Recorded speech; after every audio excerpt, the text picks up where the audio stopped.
Now that we know about high side and low side MOS, we have seen that in our circuit we have replaced the switch and diode with this MOSFET.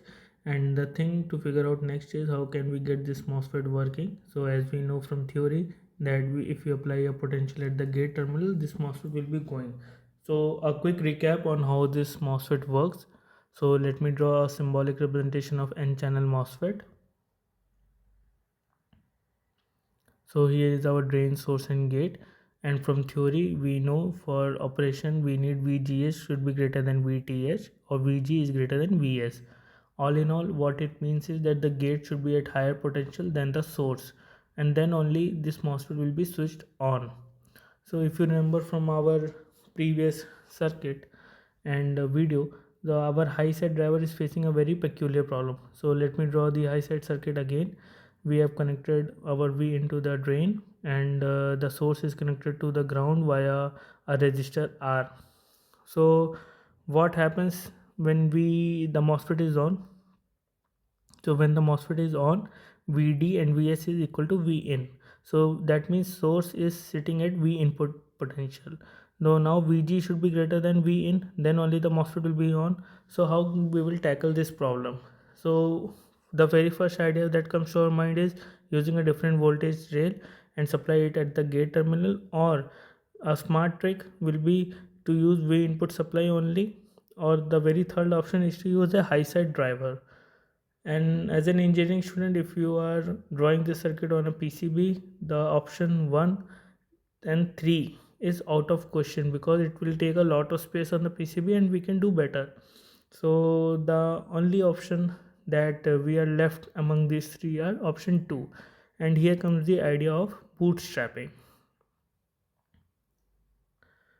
So before going ahead with the explanation, I would like to give you a disclaimer that moving ahead we will have a different representation of the MOSFET with a rectangle as shown with 3 pins coming out: gate, drain and source, and we will avoid using this old symbol which is time consuming, and we will use the new representation in the upcoming part of the video.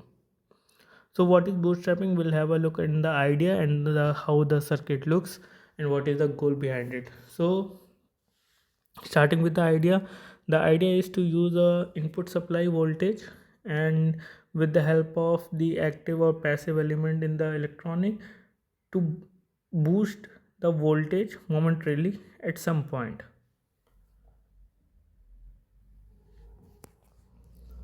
So what do we need for this? So we will be requiring an input voltage which will be supplied via battery in our circuit. We will be, the second element that we will be needing is a diode, a for NP PN diode or NP diode, a capacitor.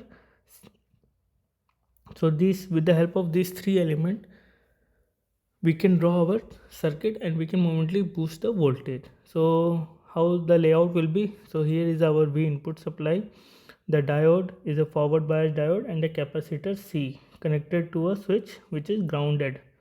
So we will apply a PWM signal at the switch, and when the switch is closed, the whole of the circuit is grounded via the switch.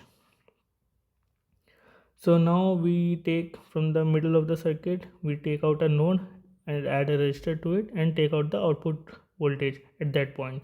So the node will be labeled as A, and the potential at that point is VA. What happens when the switch is on?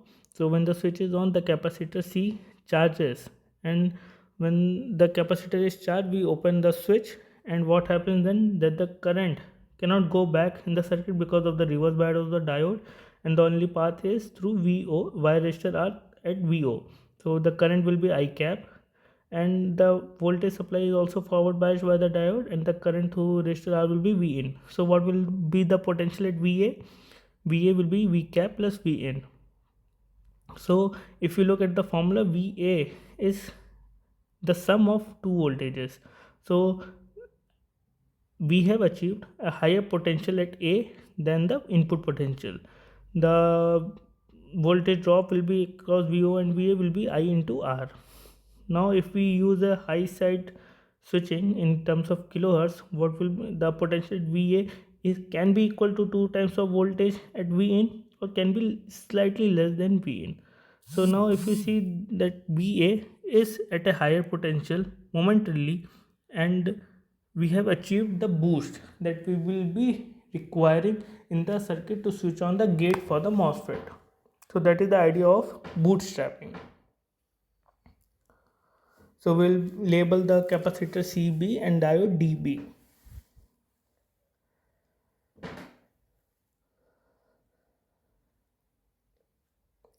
So let me redraw the circuit for you. So here is our MOSFET M1, which came by replacing the switch. Let me label as drain and source. The MOSFET M2, which is there because we have replaced the diode, and the source is connected to the ground. This is our gate terminals for M1 and M2. Now adding the bootstrap circuit to it. So what we get is, through same VN we add a diode, we add a capacitor, and in place of the switch we connect it to the node between M1 and M2.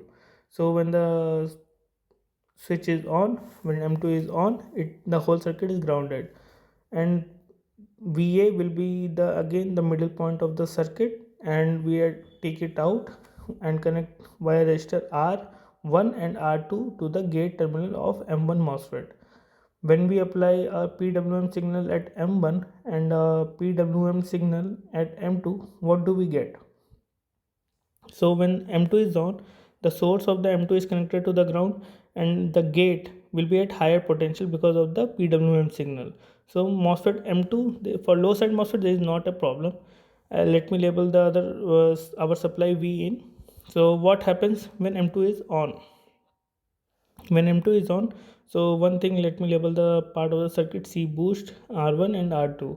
So when M2 is on, the C boost, capacitor C boost will be charging up, and when M2 is off, what happens, the capacitor will be discharged via the resistor R at the point A. So the point A will be equal to the sum of V input and V capacitor. So the voltage at A is greater than voltage, will be equal to voltage at G, because and there will be some drop, and but it will be at higher potential compared to the source. So now M1 can be switched on. So this is the idea of using the same input supply. We have achieved a higher potential at G, which was our target. So now replacing this, so my bad. So now doing our final design chain, we will be adding this bootstrap circuit in our buck converter, and we'll see how it looks like. So let me draw the MOSFET M1 and MOSFET M2. So M1 is the switch and M2 is the freewheeling diode. So here we call freewheeling MOSFET. So this is our input supply, and we will add a bootstrap circuit to it, and we'll connect it to the node, joining node here, and this is from the middle of the bootstrap circuit. We'll connect resistor R1 and R2 and connect it to the gate terminal of MOSFET M1. So let me label this. The PWM signal will be provided at the gate, and a PWM signal will be provided at the gate of M2 as well. So here comes our inductor and the capacitor C, which is grounded as well, and we take the V out from this point. So this is our circuit. Now this buck converter is the final design change that we have made. So if you remember from the initial circuit, we have replaced the switch and diode, and we have came a long way replacing each element, improving the efficiency till this point. So let us look at the simulation of the same in LTSpice. So what I have is a MOSFET, a supply voltage, let me change it to 12 volt, and we have a diode D and the capacitor C, which is grounded at V source. So I have labeled the circuit, and our aim is to find out what will be the gate potential and what will be the drain potential. So this is our input pulse of 5 volt, and here is our T on and T off time. So let me run this simulation for you, and we'll look what is the gate terminal and drain terminal. The idea is the gate should be at higher potential than the input. So we have done our simulations. Let us see what is the drain potential, which is 12 volt. Okay, because it connected 12 volt line, and the gate terminal, if you see, it's at higher voltage. Now the rise time of depends on the capacitor, will change the rating to microfarad, and the rise time is decreased. Now if we look at the drain voltage, it is at 12 volt, and the gate voltage it has 20.6 voltage. So let me zoom into this area and we can see the value. One more, we can add one more pin and we can see the current through resistor R2. So it is about 1 milliamp. So we have seen how the bootstrap circuit still works and in the simulation. Now coming back to our circuit, what we will be doing in the next video will be learning about a feedback mechanism that we can add in the circuit and why we need to add it, and we can also do a simulation of the same in MATLAB as well. So in part 1 what we have learned is a basic buck converter design.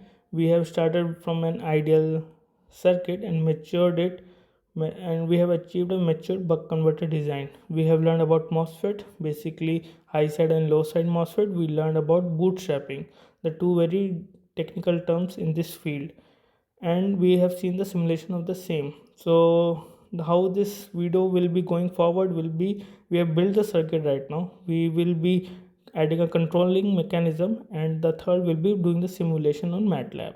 So here is the flow. So if you like the video, please share and comment in the section below. Thank you. Have a nice day.